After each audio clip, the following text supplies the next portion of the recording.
Go ahead and get started. My name is Brendan Nee. I'm with the County Supervisors Association, and I just want to make sure I'll kick this off, make sure I try to recognize everybody who was involved in making this study a reality. So procurement, the idea of looking for efficiency in procurement is something that's been interesting to us for a number of years.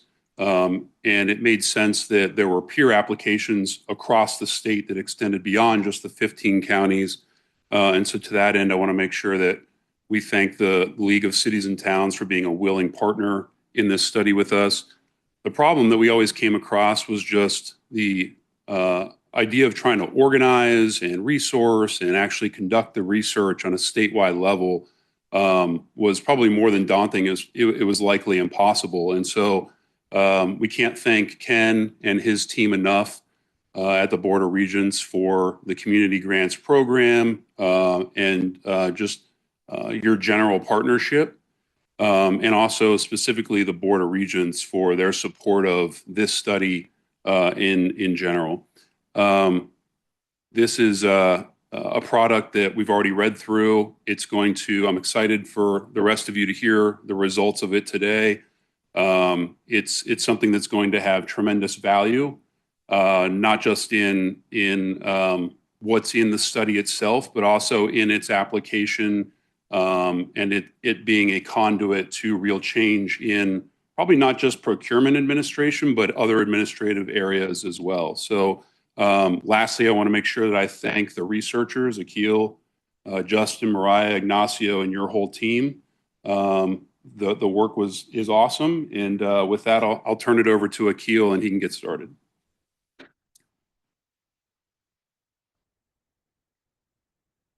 Hi, everyone. So I want to just first thank Brandon for that really kind introduction. As you mentioned, we're going to be presenting the results of this 18-month-long study we started in May of 2024, and we finished this December. So I want to start off, and Brandon talked to you a little bit about who we are, but I want to just sort of reemphasize some points. So the goal of this project, and I think we called it on the slides the Arizona Procurement Study. If you've seen anything about it, you may have heard it referred to as the Arizona Procurement Solutions Project. Either name is fine. But that really highlights what we're trying to do, which is generate value for Arizona communities by identifying ways that we can be efficient and save money by the procurement process. And so that's what we were doing, and it's an 18-month-long process. And so our core team was faculty and doctoral students at the School of Public Affairs at Arizona State University. That's where I am. My colleague Justin Stritch was a faculty member there as well. He's not able to be here with us today, but he is on the call. The two other team leads you're going to be hearing from in just a few minutes, they're Mariah Lindbergh and Ignacio Peso. And the four of us really led a team of around 8 to 10 students, depending on the time and place in the project, where we were trying to go after this goal. And I would be remiss if I did not mention that the project was generously supported by the Arizona Board of Regents, and we would not have been able to do anything without our amazing community partners, obviously the CSA, and also the League of Arizona Cities and Towns. So what did we do? So the final result of what we did was about a 180-page report. It's very long, but it's divided into chapters, and each of the chapters have sections. So it's pretty user-friendly. There's also an executive summary. So that's sort of the culmination of what we did. What's in there is sort of like we organize things around our different activities. And some of our activities were, we figured out, okay, a lot of people have been talking about procurement for a long time, right? And that's the academic community, the scientific community, the business community, government spaces, professional organizations. So we started there. And then we took what we learned from sort of this review of existing knowledge and said, okay, there are a lot of governments that are doing this really well around the country. So we talked to local governments that have won awards around the country for their procurement practices. We'll call these our national exemplars. We did, I think, 15 or 12 to 15 hour-long interviews with individuals in those places. And we took what we learned there from those national exemplars, and we talked to folks around the state. And we conducted, I think, another 30 or so hour-long interviews with procurement professionals in the state of Arizona, in county and city and town government. We also did a survey of every county and municipal government in the state that was sent to procurement professionals, finance directors, depending on the specific place. In addition to that, we collected policy documents. Some of those documents we analyzed by reading them ourselves, and some of them we used generative AI to help with that. And so we're not going to present every single thing that we found, but we are going to talk a little bit about some of the things that you might see in our report. So I'm going to pass it off to Ignacio.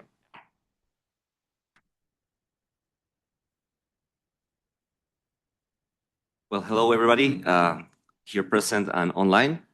Before we dive in, I just want to mention that before coming here to Phoenix to do my doctorate, I was a public official in my country of Peru. So I really appreciate the work that you all do. And it's been really super interesting to learn from you and know through the interviews and the survey we conducted about how procurement works in Arizona. So in this section, we just want to kind of like lay down some guiding principles of how to think about context when trying to achieve cost-saving solutions. Again, all of this is coming from the interviews and then confirmed by the survey. We're going to show some data points that kind of like show this in data. But this is knowledge that comes from you, from the public officials we interviewed and we surveyed. So first of all, as you already know, Arizona is very diverse. You have very different types of governments. And we found that it is useful to think about differences in size and difference in geography, whether governments are located in rural areas or in urban areas, right? And this basically translates into very different operational realities that lead to different solutions. And that's what kind of like the main message of this section, right? That if we want to achieve cost savings, we have to be mindful of the context. And the last part is this idea that no solution will work for everybody. So when comparing with other governments, what worked for a specific type of government may not work for you. It's better to think about comparing yourself to governments that are more similar in terms of the context, right? So coming here just in terms of size, how size can determine the operational realities of governments in a make it very, very, very different. For example, in terms of the workforce, and again, this is something that you probably also already know because you live and there's nobody who knows context better than you guys who live in the communities. But smaller governments have to deal with smaller teams. This means that team members are usually doing a lot of roles at the same time. We came up with the concept, we found the concept that somebody in the interviews told us about the working manager, meaning somebody who is a manager, but cannot spend all its time managing people. It also has to get its hands dirty working, right? So there's a do-it-all approach. However, larger governments, because of the size that they have, they can have more. They also face, and that's something that we also found, they also face capacity constraints, and many of the staff members in larger governments are also overstretched. However, because of their size, they can have dedicated teams, right? So as you will see, the survey confirms that a lot of larger governments have dedicated procurement teams, and therefore it means that they can have more expertise. In terms of the processes and the systems, the context in smaller governments also leads to the need of being more flexible around workflows, also constantly trying to streamline processes. On the flip side, larger governments, because of the size that they're doing, they usually have more standardized processes, right? And with scale also comes the ability of larger governments to invest in ERP systems and other types of technologies, just because it makes financial sense for them to invest on that, right? While in a smaller government context, if you're doing less big procurements, it's a bit harder to make the case for investing in an ERP system. We also find in terms of the markets that they face, smaller governments, they will also try to contract with local businesses Of course, everybody wants local money to stay in their jurisdictions, and this sometimes will try to look for co-ops instead of because that's a way of complementing or addressing the lack of vendors that they can find in their local markets, vendor markets. And in the case of larger governments, well, because of the scale of their purchasings, they can leverage basically economies of scales and get better prices through quantity, right? In terms of the geography, here meaning the rural and the urban context, well, there's of course a stark difference in the types of economic activities that are happening. We have agriculture, mining, or ranching in rural areas, and urban centers are more diverse, usually service industries. This affects, as I mentioned, the vendor markets. In rural governments, because of the remoteness, you can sometimes find difficulties finding the quality vendors that you need. There's also sometimes a premium for location, meaning that it will be a bit more costly to get the same service because you're basically more remote. While urban hubs, they benefit from greater competition, which can sometimes lead to better prices. And as with vendor markets, the labor markets are also different in these two different contexts.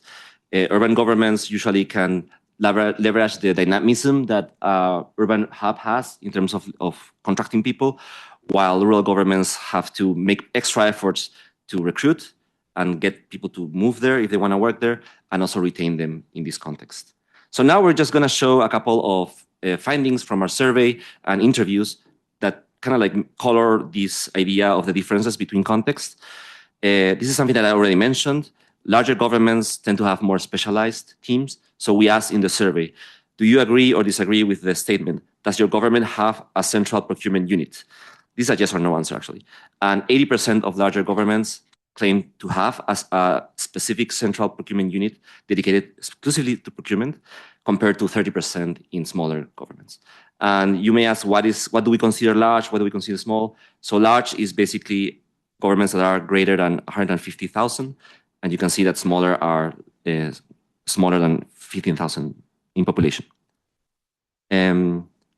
We also find that smaller governments demand greater discretion. We asked in the survey, increasing purchasing thresholds will make procurement more efficient. Do you agree or disagree? And you can see that across the different sizes, people say that they agree with the need for more flexible or higher thresholds so they have more discretion. But we can see that we have a difference with the smaller governments, right? 74% of smaller governments are saying that they agree with this, compared to almost 60% in larger and medium-sized governments. On the flip side, larger governments, because of how structured and standardized their processes are, they respond differently when asked the question of whether the procurement process in my local government involves too many steps and approvals, right? Meaning that there's too much red tape or too many administrative burden for making procurement. We can see here also that there's a difference in size, like larger governments, 30% agree with this statement compared to 16 in smaller governments. In terms of geographies, for example, rural and urban, here we ask the question, most procurement activities in my local government still rely on paper or analog systems. And again, we find that rural areas, they respond that they agree on this, around 65% compared to urban, which is 36%. And this speaks to this different operational context where technology has more incidence in urban areas than rural areas. We also find that, as I mentioned before, that there's recruitment challenges in these remote locations, basically attracting and retaining staff because of like relocation issues, also less competitive wages compared to urban areas. And in many small governments, there can also be limited opportunities for professional growth for officials that are being hired. So what we found that was happening is that some governments in remote locations will resort to hiring younger public officials, and they will do the training to bring up the skills in-house. That means there's an added burden for them because they have to train instead of getting somebody who already has the skill set. And we also found in some cases they will hire retired personnel, and in one case, I think I remember one had like a telework type of arrangement because this person was very experienced. So here's some quotations. I need to speak here, so I don't know if I can. So I'm just going to read them out loud. One interviewee mentioned, "You can't bring somebody that already has the procurement background. I mean, it's nearly impossible. So you're starting from ground zero on training and educating." Another interviewee mentioned, "There's not a lot of employment pool to draw from. It took us almost 8 months to hire the first procurement officer that was qualified." Similar to the labor markets, there are difficulties with the vendor markets. Here you can see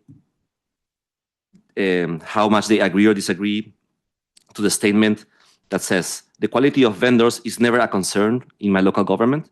And you can see that rural governments, 88% of respondents disagree with this statement, meaning that they find either in some cases or maybe in many cases that the quality of vendors is a concern, compared to 54% in terms of urban.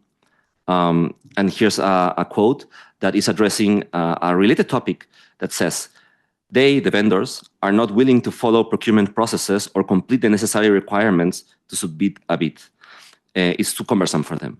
So this hints to the idea that sometimes there could be vendors that could provide a service, but sometimes they lack the motivation because of how cumbersome they think contracting with the state is, or maybe the liabilities that they can find to actually engage in contracting with the government. So that's something that we also found in the interviews. So what does this mean, right? I'm repeating a bit myself, but I think this message has to come across. First of all, like there's no one silver bullet for solutions in cost savings, right? It is best to think about solutions in relation to the context in order to maximize cost savings. Always think of goals that you want to drive, thinking about the own operational reality that you're working on, right? And like in terms of what available technology or how the labor market is in your context. And finally, and this is something that we're going to emphasize more when we talk about the recommendations, is the importance of leveraging the opportunities that your context has, right? As we mentioned, governments in Arizona work in different operational realities, different cost contexts, and there are different opportunities that you can tap into in these different contexts. So those are things to have in mind. Now I'm going to pass it by to my colleague, Mariah. She's going to talk a bit more specific topic on cost savings. Thank you.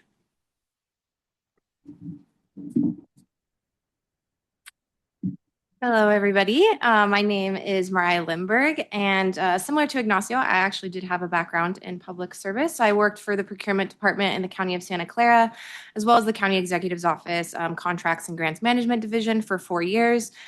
Really excited to be here. More importantly, really excited to talk about procurement. It's something that I nerd out about, and I will do my best to not get too much in the weeds. In this section, I'm pivoting a little bit, but we're also going to talk about what does cost savings look like for you, taking into consider, again, those contextual limitations or opportunities that you might be facing. So first and foremost, some good news. 75% of you are actually a member of a procurement-related professional organization. I think that this is key to point out because it's where you're getting a lot of your ideas from. It's where you're being inspired. It's where you are starting to see best practices emerge. And it's also where you're networking with local governments that might look like you. But what happens if you hear about a good idea and you're like, ugh, I don't really know if this is right for me, or how do I even go about considering whether or not this makes financial sense for my organization? So in this report, we actually propose 4 different metrics for you to think about. The first being administrative cost savings. This might be a little, all of these might be a little bit intuitive, but nevertheless, I will go through them. This is the monetary benefits achieved by streamlining specific administrative tasks within the procurement process. We can think of purchase orders, for example. Maybe we're not necessarily doing an analog system, or maybe we have less people touching the purchase order, or maybe we have more clear specific guidelines for how you're going to actually process that purchase order, bring it over to your finance department, identify those needs, get the types of signatures that you need in place in order to move forward. The next being personnel hour reduction cost savings. When you get to save time somewhere, you get to put it somewhere else. For a lot of you working managers, this is really essential. This means that you can dedicate your time to maybe more pressing emergency sound the alarm items and not have to wrap yourself in otherwise, again, burdensome administrative processes. Purchasing price reduction. This is something that we're always thinking about and going for in procurement. I think it would be remiss to not actually talk about it. That being, can I get a better deal? Instead of spending $20, can I spend $15? We see a lot of this in the economies of scale, the bulk buying, and in general, it's just doing a cost comparison of what did we pay last time and what are we paying now? Taking into consideration, obviously, inflation, growing need, and challenges attributed with supply chains or other things that you might be facing in the vendor market. And then finally, inefficiency elimination savings. This is the monetary value of reducing or eliminating process bottlenecks, errors, and redundancies that might appear in the procurement cycle. I think the best example here is honestly a protest. We all know when we are faced with a protest, not only do we have to rework the process, but now we're saddled with potentially another month of work, not just in terms of staff time, but in actually corresponding with the vendors involved. Maybe you have to go through a whole entire evaluation process again. And that in itself is, I would consider a bottleneck to otherwise securing the goods and services that you need for your constituents.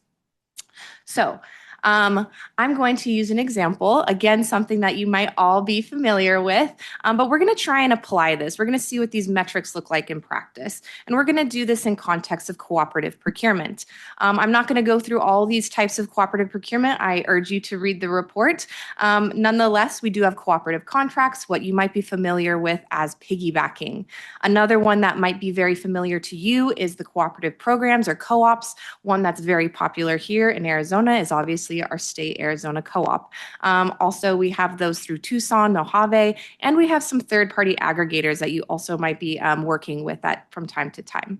There's also joint solicitation. So when a variety of you decide to get together and say, hey, let's make a group purchase, let's run one procurement and manage these services across a region. The best example that I have for here in Arizona, I believe, is a health insurance pool, that being from a joint solicitation.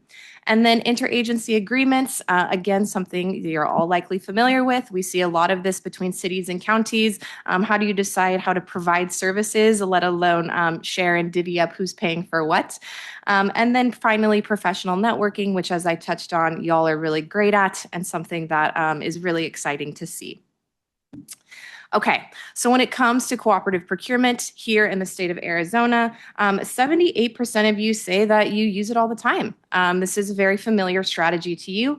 And then surprisingly, something that also is very excellent and exciting to see is that 87% of you say that you let others actually piggyback, use your contracts. I feel like this makes intuitive sense. If you go through the process, you obviously want to help out your neighbor and somebody who's looking for those same services.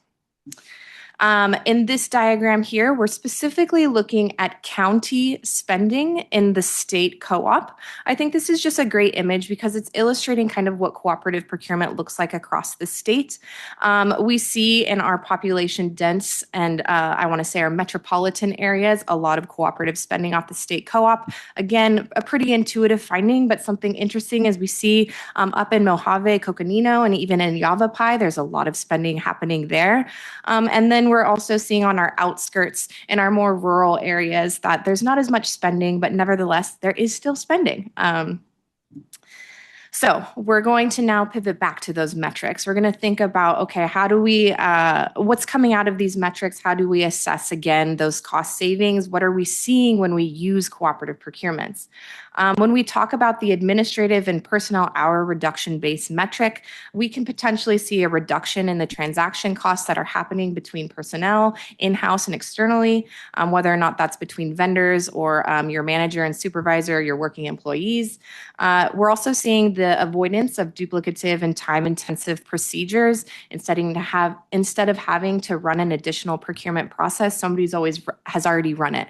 So you're not there having to not only get together a scope of work and having to get together a committee in order to run a competitive solicitation. That competitive solicitation has been done. And then it also is promoting collaboration throughout government. We're not having to reinvent the wheel. So if somebody in a different region has decided, hey, I needed to buy a bunch of printers, I executed a contract, and somebody else across the state says, oh, I also need to buy printers, and they look to their counterparts, they can potentially avoid an otherwise really excruciating administrative task. And then we're now thinking about purchasing price reduction in cooperatives. I think this is one of the reasons why people go for cooperatives the most. It's a way in which you can achieve economies of scale, I want to say, more nimbly. We're also able to build in the professional expertise and leverage the pre-negotiated prices. I think this is especially relevant for our smaller and more rural local governments. They might not have the purchasing power that, let's say, somebody in Maricopa County has, yet if they're able to access and leverage their contract, they might be able to secure similar prices as a result. And then finally, like I mentioned before in the first, these are competitively sourced goods and services, something that's not only in line with a lot of your policies, but again, you're taking out having to run multiple procurement processes for the same goods and services. And then when it comes to inefficiency elimination savings, a lot of the ways in which these contracts are actually secured and executed are pretty standardized. I know that there are definitely some growing pains and some issues that we heard arise, but nevertheless, it is generally speaking, there's a reassurance attached to using a cooperative and knowing that that process was run pretty similarly across that co-op or that organization. And then just quicker processing times. Again, because you don't have to run a procurement process, you're not looking at 3 months, you're maybe looking at 2 months in order to get those goods and services. So, we talked about very shortly, Ignacio was touching on what are the contextual considerations, what are the realities of your operational environments, and this is where we can kind of integrate those contextual considerations and marry them with the metrics that we just went through. Some of the questions to ask in terms of that first metric, administrative personnel hour reductions, is do you even have the resource capacity to identify a cooperative agreement? Does it make sense in terms of the cost trade-offs to dedicate that staff time to run that cooperative or get that cooperative versus just to do your own procurement? And in line with that, is there technical resources and assistance available? We know that with some of the third-party aggregators, they have something called white glove service. They are able to actually walk you through the process, and you might not need all of the technical know-how, especially for our working managers, to, I want to say, get the benefits of using a cooperative. But not all cooperatives are like that. And maybe if you're just tagging on or piggybacking on somebody else's cooperative, you might need now, in this case, the technical resources to understand, okay, how do I work with legal? How do I enter all that jargon into our contracts? How do I make sure that the price points are similar? Is this something that you are familiar with? Again, now we're thinking about what are the trade-offs here? Is it worth it going through that cooperative process, or again, just running it in-house internally?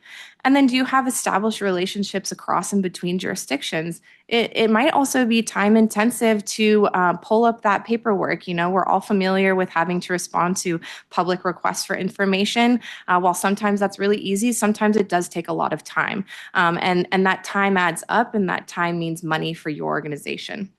And then when we're talking about the actual price points of things, do you actually have a large enough need? Do you need 10 printers, or do you only need one? This is something to consider. It might not make sense for you in that moment to use a cooperative because you're not buying that much, or you're not buying that many vehicles. And then also, can local vendors provide better on-site services or freight? I think this is especially relevant for the upper half and the, I want to say, borders of Arizona, where sometimes it just makes more sense to use a local vendor and to run a procurement in that jurisdiction, because the types of vendors that are responding are actually going to be able to respond on site and not have to drive 2 hours, 3 hours, whatever it might be, and tack on those additional service fees. And then finally, is there policy and contract language sufficient or supportive in this case? Do you have it available to you to actually, again, run that cooperative? Here's a quote here. We see the pros of using the cooperative agreement is that it's streamlining the timeline. It helps maximize the resources. But the cons is that you have to be very diligent in your evaluation, like we talked about, and whether or not it coincides with the procurement code. We also see here, that there's a learning curve to using each of these. Again, that technical knowledge that is required. And then to take the extra step and say, is that state contract purchase any better than what I could actually get local?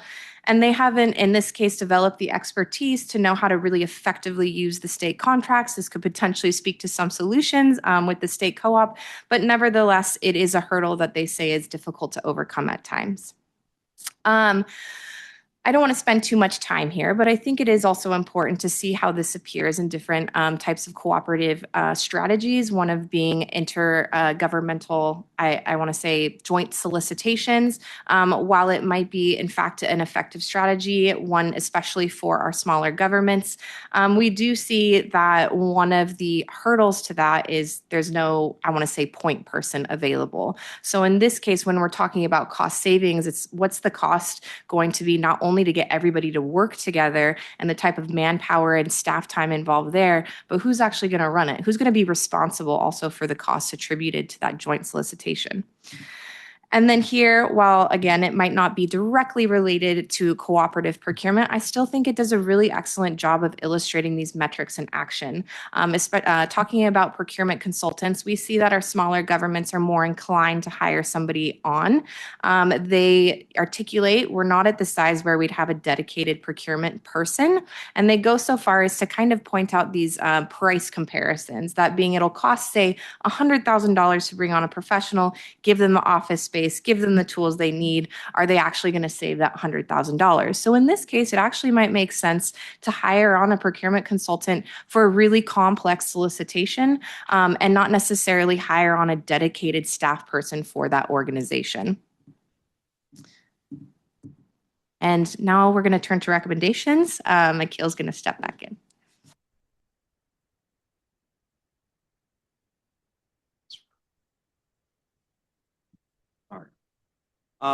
So the slide says recommendations, and I think what we've heard is that while we can make recommendations that apply to all Arizona local governments, they are going to be necessarily general because the operational context is so important in the procurement landscape. So I want to start off by articulating what we think is maybe the most important thing about improving procurement in Arizona local governments. And that's the mindset of government operations in the procurement space.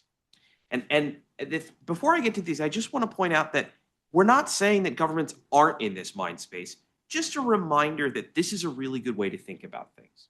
So what I mean by this is, okay, procurement is a process, right? So I think when I started this project, I thought, okay, well, the procurement is the process of buying a chair, a car, landscaping services, right? And then when you're not buying something, you're not really procuring. And I don't think that's the right way to think about things. Procurement, you are always in some part of the process, whether that's thinking about the needs that you have for the next thing, whether that's renewing a contract. And when you start thinking about procurement as a broader cycle, you understand that it's a government-wide effort, that all purchases are related to each other, that when you make one purchase, it can inform another purchase. And all of these things, once you start thinking about them holistically, can encourage the organization to think about how can we improve our process to generate value for Arizona communities. And that's the mindset that we think is the most important thing. Some things that you can do to sort of incentivize this mindset are to monitor costs and set targets, right? And these are just sort of basic tracking operations. Larger governments may be more inclined to be more sophisticated or more detailed. But the point is to set targets and track them, because that has the effect of reorienting organizations toward thinking about how can we achieve our goals and our value and generate values for our communities. Another way of doing this is to say, you know what? I know that most of my job is focused on future value for my communities, for my residents, right? But it's valuable to take a moment and look back at what we did in the past and think about what went well, what maybe didn't go so well, and what can we learn about that for the future. And we think if you can do these things in your communities, you're going to be able to be better set up to generate value via your procurement process. Right. So I want to highlight 3 concepts and then relate them to specific activities that we think that governments in Arizona can do to try and generate value. And the report structures these recommendations a little bit differently, but I think that this is a nice way to package them relatively quickly. The first is to look for economies of scale, right? And so what I mean by this is buying in larger quantities reduces the unit price of a good or service. And in your personal life, you can experience this if you go shop at a Costco, right? If I buy 10 pounds of pasta, the per noodle price of pasta is lower than it is if I buy 1 pound of pasta, right? And that logic actually applies to pretty much all purchases. So how can governments generate economies of scale? Well, the first thing is that all governments, even small ones, are relatively large in terms of purchasing power, right? Even small governments are doing purchasing in the millions, right? And that's actually pretty large when you compare it to like the corporate sector or something like that. So there is an inherent economy of scale, but sometimes we don't realize it because we don't do our purchasing in bulk. And this is where doing something like a needs forecast can be really valuable. And a needs forecast is basically going around to all the departments in the organization and saying, what do you need over the next year? And then putting them together and identifying, hey, we had 3 departments in our organization say that they might need a new vehicle in the next 12 months. Rather than running 3 separate solicitations, let's bundle them together. And that we increase our purchasing power, and that's going to be able to reduce the cost per vehicle. And you can do that for lots of things. Another way to generate economies of scale is to use cooperatives. A lot of these cooperatives, the contracts that are built in, they're based on large-scale purchases. So even if you're a smaller local government or you're a larger government making a smaller purchase, if you buy off a cooperative, you might be getting access to that economy of scale anyway. And so if you search for economies of scale, you might be able to reduce your purchase price. And also, by the way, realize some of these administrative savings by not having to redo your procurement process. Okay. The other side of the coin is, instead of thinking about yourself as a buyer, think about your the sellers you're interacting with, right? And so Econ 101 tells us basically that if there's more competition, those firms are going to compete with each other. They're going to make less profit. And as a result, it's going to be better for the consumer. And so governments in this case are the consumer, they're the purchaser. So if there's more competition, we can get more cost savings. So how do you do that, right? Maximize the number of potential suppliers, right? In some of our communities, in some of our rural governments in Arizona, this can be really challenging. And we're not trying to say that this is not a difficult thing. But we do think that there are strategies that governments can use to try and increase competition. The first is to treat your vendors as partners and let them know when you're going to need something. So if you think you're going to need landscaping services, let your vendors know that, you know what, in 6 months, we're going to have a renewal for our landscaping contract. We'd like you to know about that. One way that you can identify vendors is by doing things called RFIs or RFQs, requests for information, requests for qualifications. Telling your vendors, you know what, we'd like to know who you are so that the next time we want to buy something, we'll let you know. And so if you do that, you can limit your single source contracts. You can avoid extending contracts by default because you don't know who else to ask. And these are ways that you can generate competition and use that to your advantage.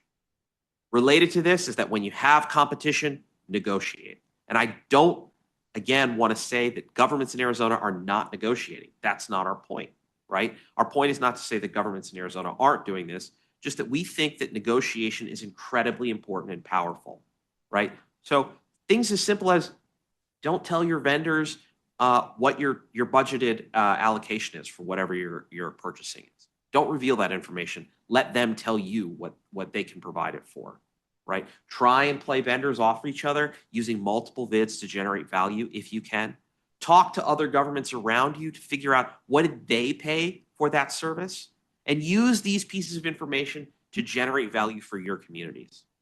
Sure, that could be in price reductions, but it could also be in other areas like warranties, or contracts that offload risk off of the government onto the vendor, right? And these are ways that you can generate value through competition. The last point is to not forget about the administrative process of procurement within the government as being a critically important spot to generate value. Saving time is saving money, right? Staff in Arizona local governments, regardless of whether they're big or small, the thing we heard over and over again is there are constraints. There are constraints on staff time, there are resource constraints, and all of these things mean that if we can do things faster, we save money. And so how can you do this? Well, I think we've heard a lot about how we can do these things, so I don't want to spend too much time on this point, but just that, like, think about ways that you can do things faster. And the simplest way to do that is to really track how you are engaging in your procurement process. And that can be requisition systems to track purchasing, identify bottlenecks. Maybe there's a slowdown in an approval from one level to another, right? Maybe it takes too long to review bids or something like that. If you know, you can try and address it. The other way that you can speed things up is by making procurement processes less formal, right? And this is potentially a double-edged sword, right? And so the next bullet point up here is P cards. And I know that for some of you, P cards may have been a really challenging thing, because when P cards cause problems, it's when they're used incorrectly. So if you give somebody a purchasing card and say, hey, you know what, you can go out and use this to purchase something, and they do it wrong, that causes problems. And I don't want to gloss over that. But in our research, we identified that P cards are often used well. And when they're used well, they really streamline the administrative processes, because there aren't pre-approvals, there aren't bids. And for a lot of these small dollar purchases, they really, really can generate value. So thank you so much for your time. We really, really appreciate this. Again, I want to highlight that this presentation all comes from a lengthy report. Again, it's long, we recognize that, but there's a lot in there, and you don't have to read all of it to get value from it. I've put my contact information up there. Again, my name is Akil Singla. Please feel free to email me if you have any questions after the fact, but of course, we're also happy to answer questions now. Thank you.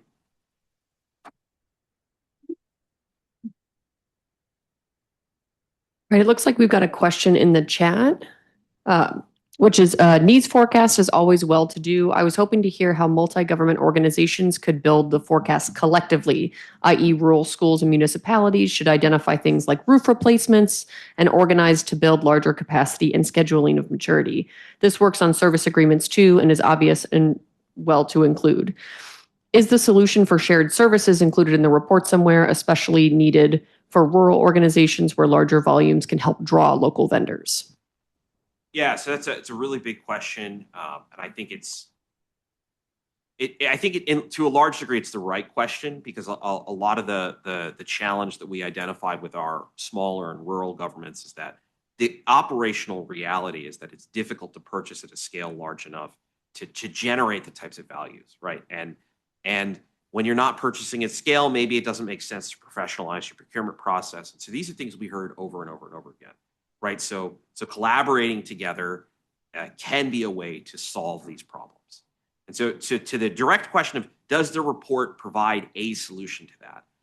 I think that I would love to tell you that yes, the report provides a solution, but the report is really written in such a way to provide an idea of the challenges, the constraints, and the opportunities that governments around Arizona are facing. So we weren't going to be able to provide a solution because the solution is different for different contexts. So the report doesn't provide that. But what I think the report does do is identify part of the reasons why these communal purchasing agreements tend to be really challenging in practice. And I think Mariah pointed this out when she sort of identified that these things would work really well if there was like a designated project manager who could really spearhead the process of getting all the governments in the same room, identifying like how can we do a needs forecast that works for everybody? How can we figure out, okay, what's the best way to run a solicitation?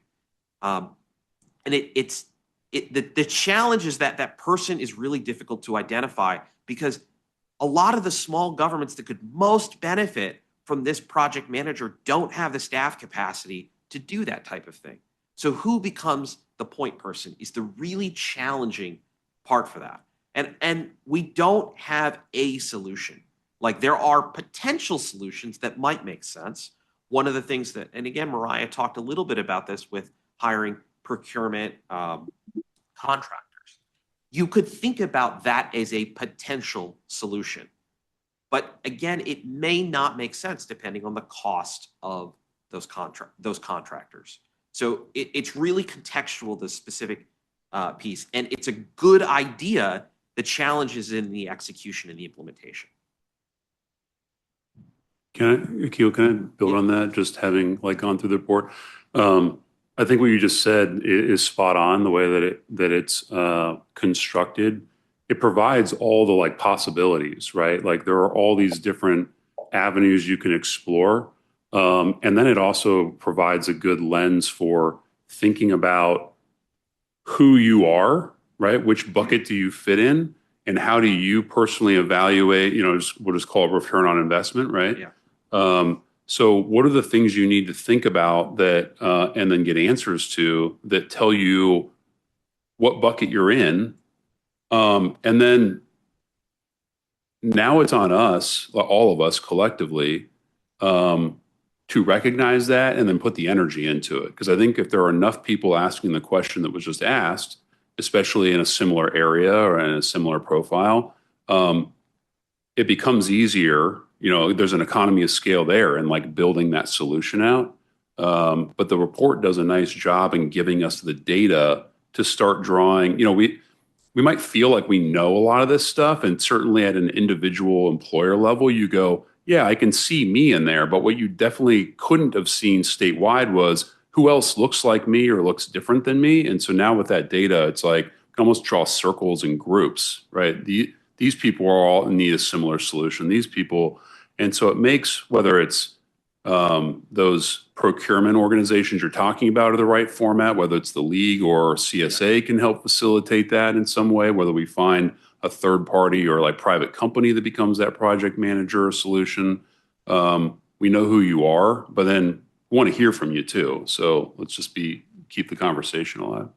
Yeah, I think that's spot on, Brandon. And to your point about like the way to organize, it might actually be that like some types of purchases make sense to organize in different ways than others, right? Like, you're buying concrete, right? That's different than buying landscaping services, buying computers, right? These types of purchases, like concrete is really like, it's really, really cumbersome and challenging to move, right? So, geography might matter, but computers, that's not necessarily, you don't have the same problem. So maybe you have a different solution for that. Maybe you organize differently around those types of purchases. So yeah, I think that makes a lot of sense. And I think one of the other things that I want to highlight that we really did identify, and this was overwhelming, was governments around Arizona are collaborative. We just over and over, we saw, and not just like larger governments that have extra capacity, like smaller governments were talking to each other, talking about building networks and relationships. And so we think a lot of this is happening, but it's informal and it's difficult to see because there's, we don't actually have that many local governments in Arizona relative to other states, but we still have a lot of local governments. And so it's just, it's a lot of this is happening. I think it's just sort of like trying to pull the threads together and organize it in such a way that, oh, you know what, we might actually already have a solution for that, right? You go to those folks over there, they can help you. So I wanted to ask about these skill sets. You mentioned that, these are specialized skill sets. They're all embedded within the context. And so it's important, it's hard to find these specialized skill sets, and they develop over time through experience. They get, better and better. Did you see any best practices on how to capture that institutional knowledge, that very complex knowledge it's gained over time? How do you capture that and pass that on to new hires and things of that sort? Yeah, so I think, and you're spot on in the sort of the identification of the challenge. So I think the problem is most acute in rural communities, and it's not even necessarily it's not, I don't think, a big, small thing so much as it's an urban, rural thing. And it has to do with the labor market, right? And so some of our rural communities in Arizona, they just don't have necessarily the same types of labor pool that, Maricopa County does or something like that.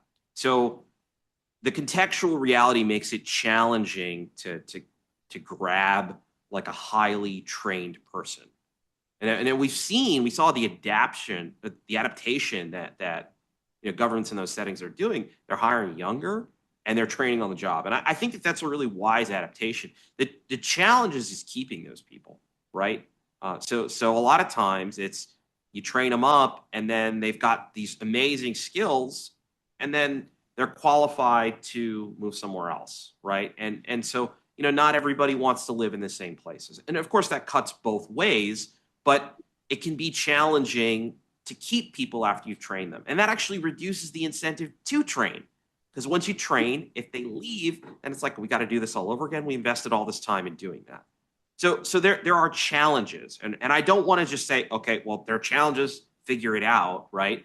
I think that for me, where I go back to is the knowledge that can be generated via professional organizations can be really powerful in ways to create enduring knowledge that is transferable. So you train somebody, but you also encourage them to be a part of a professional organization, right? And that professional organization can be a knowledge repository. And we saw some evidence of this in some of our communities. I mean, Mariah, can you talk a little bit about the Copper chapter? Or some of the other professionals? Yeah, we found that NIGP is pretty heavily involved throughout the state. So, piggybacking, no pun intended, off of Akil. But one of the strategies is to really encourage your, I want to say, new hires or even your current hires, the people that are within your organization, to one, be a part of these organizations, but not only that, prioritize the time that would be required to attend trainings, to attend workshops, and to connect with one another, because through those connections, you're learning about great ideas, best practices, so on and so forth. And a lot of times even identifying contracts people have established and figuring out how to do it.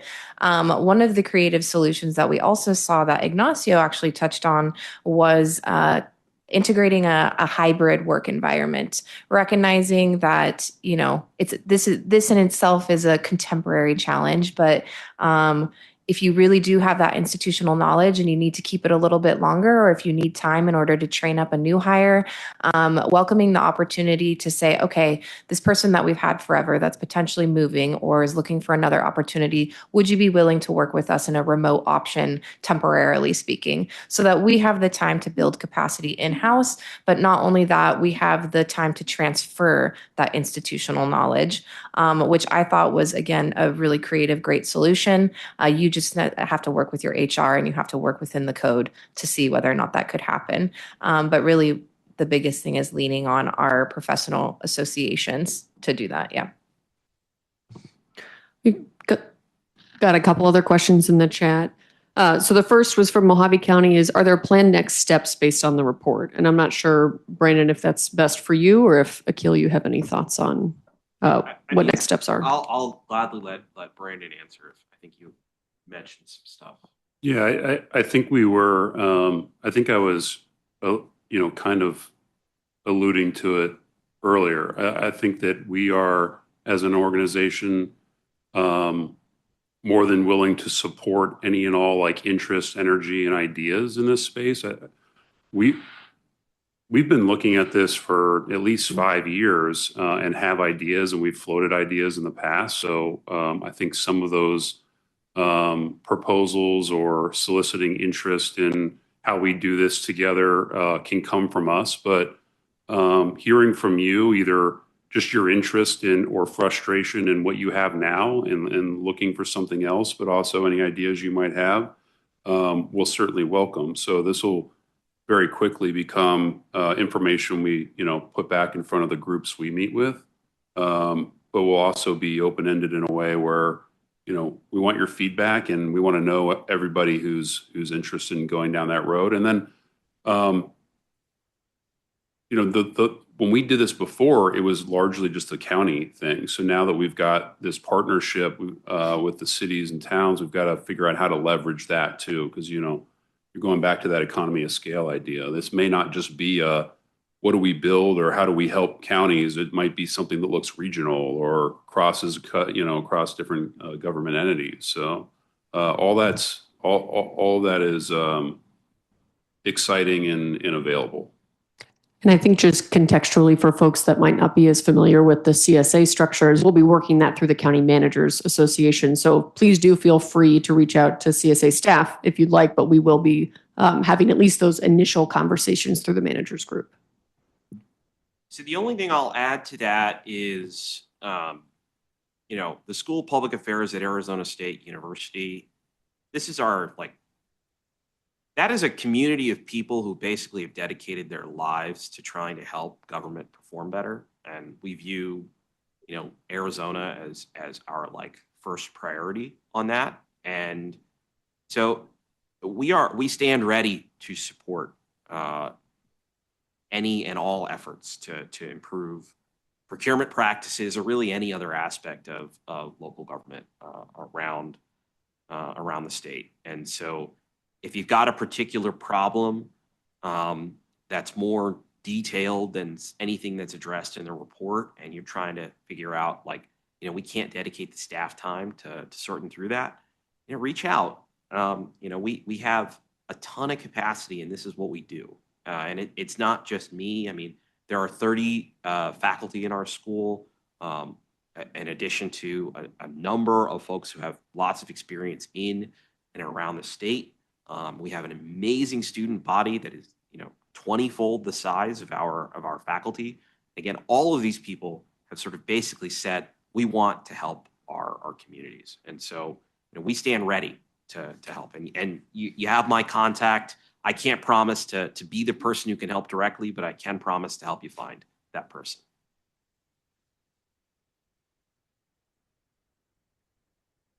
Is there any kind of, I mean, to help out our organizations in the rural communities, is there any type of accelerated certificate training program that might help somebody learn procurement that ASU has in its suite of offerings? So I don't believe that ASU runs any certificate programs in government procurement. There may be programs in procurement run out of the business school. I can't speak to how relevant those are. And I'm not saying positive or negative. I'm just saying I don't know how relevant those would be to our communities. I would say two things. If there is interest in those, so I wear a lot of hats at ASU. One of my hats is that I run our graduate programs. And so, you know, if there is interest in more specialized training in procurement, that's the type of thing that we can work on and we can build. I can't build it tomorrow, but we could do it. And so that's definitely a conversation. And then the other thing, and I want to kick it back to Mariah about sort of the professional networks. And I don't know if you want to add anything to that. Yeah, I would just say, as a stand-in solution to developing, I want to say some type of program within the School of Public Affairs. Again, NIGP has multiple classes and actual certification routes in which staff could undertake. I've attended multiple trainings myself related to contract management and running a request for proposal.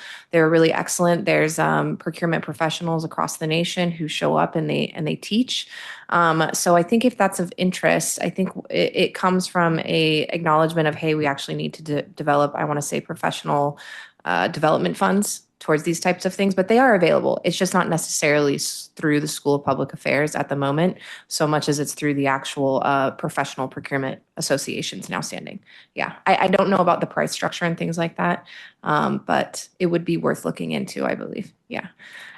And it sounds like Tara from Mojave County is involved heavily in NIGP and would like to connect you all with them. And it indicates in the chat that this is something that they're focused on strategically, which is connecting public procurement and academia. Absolutely. Love to have that conversation. And then we did have a couple of comments that if you'd like to respond, feel free. They're from, I believe this is Mr. Tobin, who made the first comment, but he says, was hoping to show a collective value for joint efforts. As further example, all fire departments and districts should have a visual forecast of new trucks, et cetera. That combination could be dramatically collectively assisting with pricing, even resale, et cetera. The Fire Districts Association or other groups need expertise to do that collective action to forecast and procure those larger contracts. And I think the question is, where do those associations organize the inventory? And he says, thank you for the information. And he also says, I suspect that what might be needed is the potential savings by organizing buyers of services and product. So what I am not, I think it's a really important and valuable question. What I can't claim to have expertise on is specific fire procurement. I don't know that we have, the report doesn't really address that specifically. I think that that's the challenge, is right, is building the needs forecasting, identifying, okay, what do we need? What do we need at scale? Can we buy it? Can we buy it in such a way that it meets all of the needs of our constituent groups? And that does get increasingly challenging with the larger number of people that are involved in the process. And so finding the point person is the challenge. And maybe that's professional organizations. Maybe it's organizations like the CSA or the League or some other organizations. But I don't want to stand up here and say that I have a solution for that particular problem. I think it's the right diagnosis of the problem is what I can say. And then we've got Renee from the League with his hand up. Go ahead, Renee. Thank you, Vanessa. Because I didn't realize that was Andy Tobin. So, hi, Andy. But I actually I agree with a lot of his comments. I think there's a missed opportunity. I love cooperative agreements, and I love when I worked for a community where, whenever possible, we tried to jump on a co-op agreement, right? Because it's the best of both worlds. You get to demonstrate to your residents, your taxpayers, that it was a competitively bid product, but you don't have to incur the costs of going through the procurement process, right? But if you think about it, it's not the best outcome, because and I apologize for all the county folks, all of my folks are well aware of my example of Renéville, right? If Renéville goes out and does a RFP for solid waste garbage trucks, right? Well, if I do that RFP and it's a cooperative contract for garbage trucks, and then Phoenix jumps on my contract, and then Tucson jumps on my contract, and then Peoria jumps on my contract, that's great. But imagine if all of those cities had joined me on the front end, and we could have used the economies of scale to have bid an even better contract to bring down that cost for all of us, right? I mean, I think this goes to what some of the recommendations that were just presented to us. And I think that's kind of what Andy Tobin's talking about with fire trucks or anything. And how do we get that together, right? And frankly, to me, it kind of invokes like GATA, right? Isn't that what GATA was kind of one of the things GATA did at the state level, was take all these little infrastructure projects from rural Arizona where they're so small that they couldn't bond it on their own, and they couldn't get, Wall Street's attention on their own. But if we package them together, then it suddenly got Wall Street's attention. Suddenly it was bondable. I feel like that's kind of the same thing here. The question is, how do we get us all together, right? What's the marketplace? What's the dating app that, fire truck seeking fire truck, right? I think that's the question. And I don't know if ASU has resources. I don't know, Vanessa, to your point, if that's, ACMA, but I think that's really kind of the question, is how do we put, because to me, it's the state, cities, counties, fire districts, and school districts, right? And there's probably even more special districts out there. Any of us that do procurement, depending on the product, where we could partner, either regionally, right? Because some cases, school districts have infrastructure needs that might match a city or town or county. Fire districts might match a fire department, right? A sheriff might match a police department, right? Where is it that we can find each other where we could partner on these RFPs to grow the need and bring down the cost? If we could find a way to solve that problem, I feel like we all win, and then the taxpayer wins. And I guess I wish I had the solution. I might be able to retire a rich man, but if there's some way to think around that, I feel like I have I've got 92, and most of my 92 are quite little. And I mean, there'd be a lot of benefit if we could help them with, a lot of my guys in the presentation you guys just gave are those cities and are those people on the rural side who have trouble finding the vendors, finding the competition, training the employees, just like the rural counties. And so I don't know. I guess, yeah, I would just echo what Andy said. And I think there's a real need and a real opportunity. Thank you. Yeah, so I mean, I think that the diagnosis of the problem is clear. I think it's spot on. I think, I would love to tell you that when we talked to, I started off by saying that the first thing that we did after we reviewed sort of the existing literature is we talked to local governments around, not just in Arizona, but around the country that are award-winning local government procurement offices. So we call these places the exemplars, and we talked to as many of them as would talk to us. And unfortunately, I don't think that this isn't just an Arizona issue. I don't think that there's like a community around the country that has cracked this nut, that has solved this problem. I think that it is probably that the case that as we move forward, technology makes some of these things easier to solve. It's easier to aggregate needs forecasting. It's easier to collaborate and communicate our challenges across jurisdictional boundaries with more technology. There are third-party private sector solutions that are coming on board. We talked to some of these places as well. Some of that stuff didn't make the report because we didn't feel that it was there yet.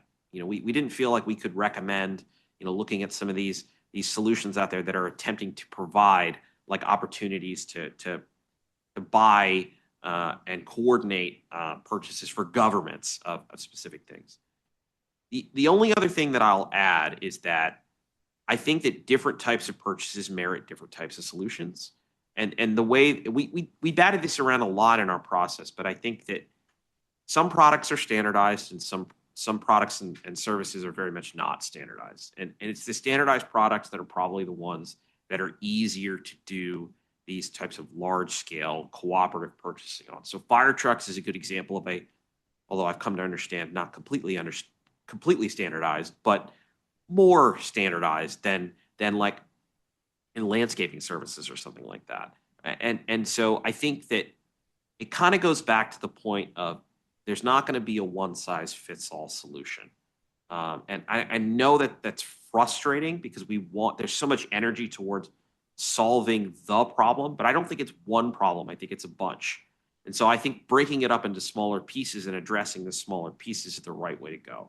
So finding a solution for, fire trucks or for roofing, that to me is probably more of an addressable problem than sort of saying, we're going to find a way to communicate and collaborate on all procurement for local governments statewide. I think that's probably too big of a problem to address right now. I think break it off into smaller pieces. There's just one thing that I wanted to add, and this might be a little bit tangential, but when we talk about needs forecasting, I think to the point of who posed the last comment, you're right. Cooperative contracts aren't always the solution. And again, this is part of the point, which is to say, as part of your needs forecasting, it's not just about the goods and services that you're looking to secure, but it's about the type of strategy that you use to actually procure that good or service. Does it make sense to run an RFP? Does it make sense in this case if there's proprietary information or if it is very specific for a sole source. Doesn't make sense to do an RFI off the bat or an RFQ and develop a collective, I want to say, pool of vendors for whom you purchase goods off of. That is as integral to the needs forecasting as just the identification of the need. And I do also want to point out that we have dedicated a portion of this report to specifically talking about these joint solicitation efforts. And I think embedded in that discussion is the barriers to making that happen. And as I pointed out earlier in the presentation, it really does take a point person. And I don't think it would be fair necessarily to just tap on the shoulder of, let's say, a bigger, more robust government to do it. This is something that Brandon has also spoken to, like all of us need to really hear that this is something that you want. And I think with that, you're able to collectively act and then push forward a potential solution, which could be a procurement consultant. It could be a point person here at CSA. It could be somebody else entirely. Nevertheless, like, advocacy is really important in this context.